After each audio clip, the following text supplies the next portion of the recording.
नालासोपारा इथल्या त्या वादग्रस्त 41 इमारती अखेर 22 दिवसाच्या कारवाईनंतर भुईसपाट करण्यात महापालिकेला यश आलेलं आहे।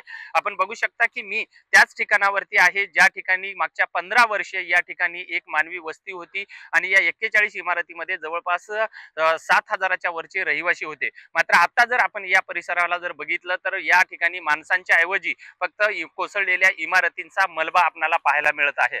22 दिवसाच्या कारवाईमध्ये अक्षरशः पत्त्यासारख्या एक एक एक एक इमारती या ठिकाणी कोसळत गेलेल्या आहेत। या ठिकाणचे जे रहिवासी बेघर झालेले जे रहिवासी आहेत त्या रहिवाशांच्या पुनर्वसनाचं काय याबाबत मुंबई हायकोर्टाने महापालिका आणि राज्य शासनाला 3 आठवड्यामध्ये शपथपत्र देण्यासाठी सुद्धा सांगितलेलं आहे। या ठिकाणचे ॲडव्होकेट चेतन भोईर यांनी मुंबई हायकोर्टामध्ये याचिका दाखल केलेली होती। आता जरी 3 आठवड्यामध्ये शपथपत्र द्या असं सांगितलं असलं तरीही सध्याच्या अवस्थेत तरी हे सर्व जे रहिवासी आहेत हे बेघर झालेले आहेत। मात्र आपण जर बघितला तर आज ह्या 41 इमारती भुईसपाट झालेल्या आहेत।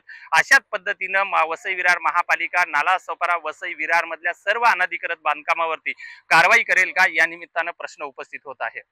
विजय गायकवाड, TV9 मराठी, नालासोपारा।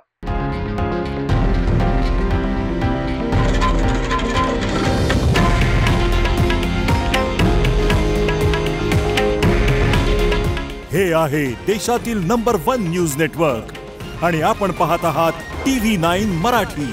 काळजी तुमची, हित महाराष्ट्राचं।